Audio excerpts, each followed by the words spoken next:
এখন সময় টিভি এখানেই আছে। এখন যে সময় টিভিকে ভুয়া বলে নিউজ দেয়, সময় টিভি সেম টাইমই আমাকে সবসময় ওরা নেগেটিভ ভাবে প্রেজেন্ট করে। বসুন্ধরা মিডিয়াকে হুঁশিয়ারি দিয়ে বলতেছি, আপনারা কিন্তু প্রথম আলোর মতো শর্ট খায়েন না। বারবার বলতেছি, আমাকে 11 দিন যে পরিমাণ নির্যাতন করা হয়েছে, আমার ফ্যামিলির সাথে আমি একটা মিনিটের জন্য কথা বলতে পারতাম না। আমার সাক্ষাৎ বন্ধ করে দেওয়া হয়েছে। আমি বাইরে কি হইতেছে, আমার মা কার কাছে যেতেছে কিচ্ছু জানি না। একদিন অনেক কষ্ট করে একজন স্যার আছে, ওনার পায়েটায় ধরে টাকা দিয়ে আমার মার সাথে আমি একদিন দেখা করতে পারছি। সেই দিন আমার মাকে আমি একটা কথা বলছিলাম, আম্মু এটা দুনিয়ার জাহান্নাম। তারপর আম্মু আমাকে আশ্বাস দিয়ে আসছে যে আমি তাড়াতাড়ি বের হবো।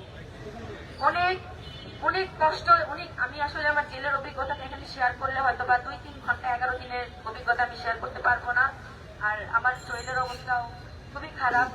আমি এখানে আসছি শুধুমাত্র আপনাদের প্রশ্নে কিছুটা উত্তর দেওয়ার জন্য।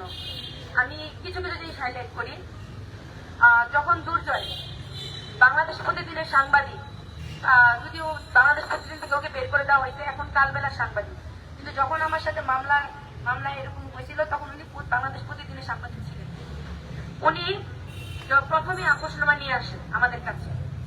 যখন দেখে যে ওনার বিরুদ্ধে আমার কাছে সব প্রমাণ আছে, তখন উনি আপোষনামা, আমি ওনার বিরুদ্ধে একটা দশম চেষ্টার মামলা লিখেছি, তার প্রমাণও আমাদের কাছে আছে। তখন উনি আপোষনামা নিয়ে আসেন।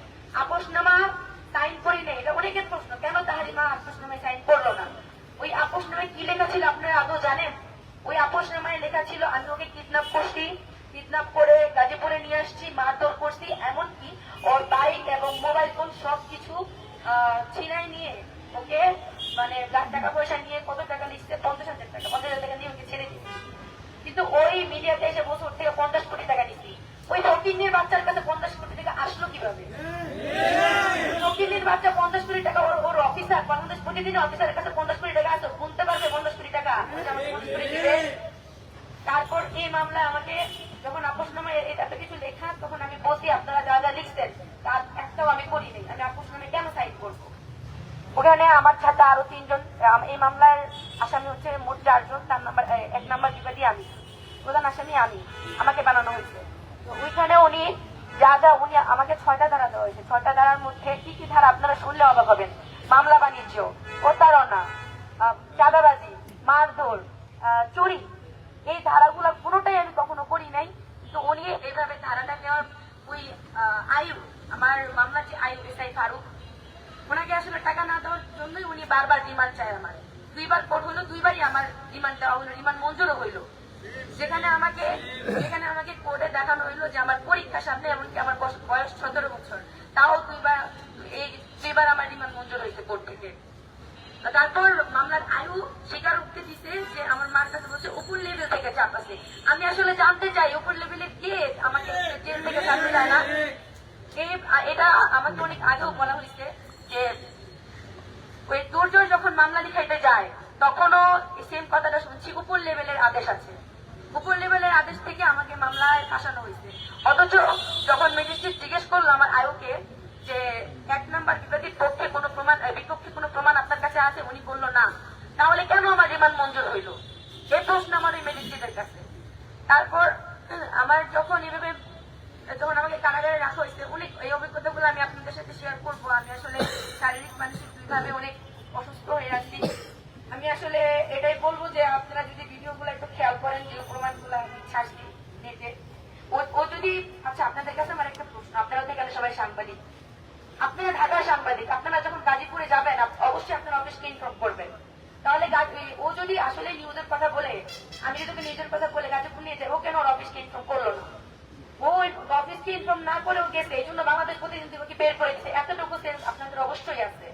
তারপরে ও কালবেলায় অ্যাটেন্ড করছে, কালবেলায় হয়তো কালকে ওকে কালবেলা থেকেও বের করে দেওয়া হয়েছে, আমি শিওর না, কিন্তু হয়তো বা এটা হইতে পারে। ও আমাকে যেভাবে প্রেজেন্ট করছে লাইভে আইসা, যে আমি ওর থেকে যেভাবে টাকা নিচ্ছি, মারধর করছি, টর্চার ছিল, এই সেই অনেক কিছু। যাই হোক, আমি এতটুকু বলবো, শুধু জামিন দিলে হবে না, আমি আছি, মাহাদি ভাই আছে, আমাদেরকে এই মামলা থেকে পুরোপুরি নিষ্পত্তি দিতে হবে।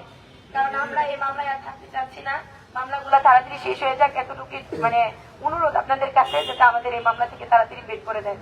আরেকটা কথাই বলবো, শেষ কথা, যে হচ্ছে আমি আমার সহযোদ্ধা ভাইরা যা মানে যা বাইরে আমার তখন যা করছে তার জন্য অত্যন্ত ধন্যবাদ। কিন্তু আমি আমার ভাইদেরকে তখনই বলতাম, বের করলে প্রথমেই বের করতেন, বা 11 দিন পর বের করে আত্মরা লাশ করে বের করতেন, একটা লাশ বের করতেন, আত্মরা করে আমাকে বের করা হয়েছে।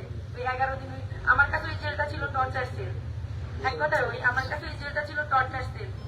আমাকে যেভাবে মানে অত্যাচার করা হয়েছে এটা যদি বর্ণনা আপনাদেরকে দিই তাহলে 2 ঘন্টা আমার বক্তৃতা শেষ হবে না। আর আমার বলার মতো মানে সিচুয়েশনও নাই। আমি এতটুকুই বলবো, আজ যে সাংবাদিক, এত সাংবাদিক আসছে একটাবার আমাদের কথা শোনার জন্য। এই মামলা যখন চলে আমি সব সাংবাদিকের পায়ে ধরে বলছি, ভাই একটা নিউজ করেন যে কেন আপোষনামা নিয়ে আসলো। আপনাদের মনে কি প্রশ্ন জাগে নাই? বিবাদী আপোষনামা নিয়ে যায়, বাদী কেন আপোষনামা নিয়ে গেছে? আপনাদের মনে কি এই প্রশ্নটা জাগে নাই? কেন আপনারা এখন আসছেন? আগে কেন আসছেন না? 11 দিন যখন জেলে ছিলাম কোন সাংবাদিক কেন নিউজ করে নাই যে তাহিমা কেন যাবে 11 দিন ধরে জেলে? কেন এই প্রশ্নটা করে নাই? কিছু তথাকথিত সাংবাদিক আছে যারা আমার বয়স যেন নিউজ করে যে আসলে জোড়াই যোদ্ধা তাহিমার বয়স কত। তারা নিউজ করে যে আমি নাকি সময় টিভির মতো এত বড় একটা চ্যানেল কিভাবে নিউজ করলো যে আমি এই দুর্জয়কে হানি ট্র্যাপ করে ওইখানে নিয়ে গিয়ে ওকে ওর থেকে টাকা নিয়ে ওকে রাস্তায় ছেড়ে দিয়েছি, চৌরাস্তায় ছেড়ে দিয়ে আসছি। সময় টিভির মতো এরকম এখন সময় টিভি এখানেই আছে। এখন যে সময় টিভিকে ভুয়া বলে নিউজ দেয়, সময় টিভি সেম টাইনি আমাকে সবসময় ওরা নেগেটিভ ভাবে প্রেজেন্ট করে। ওনারা এইভাবে প্রেজেন্ট করছে, সকালে রিমান্ড, দুপুরে জামিন, সন্ধ্যায় মুক্তি। এটা কেমন কথা? কেমন ভাবে এত বড় চ্যানেল গুলা এইসব নিউজ করতে পারে? ইউটিউবের কথা বাদ দিলাম, আরেকটা আছে কালবেলা, কালের কণ্ঠ। এই বসুন্ধরা মিডিয়াকে হুঁশিয়ারি দিয়ে বলতেছি, আপনারা কিন্তু প্রথম আলোর মতো শর্ট খায়েন না। বারবার বলতেছি, আমরা কিন্তু হাজি ভাই চলে গেছে, কিন্তু হাজি ভাই আমাদেরকে শিখাই দিয়ে গেছে কিভাবে কোন সময় কি করতে হবে। আপনারা দয়া করে এতটুকু আপনাদের কাছে রিকোয়েস্ট, আপনারা ভালো হয়ে যান, নয়তোবা আপনাদের উপর আবার স্টুডেন্ট বা আমাদের যে ক্ষোভটা সেটা প্রকাশ হয়ে যাবে অতি শীঘ্রই।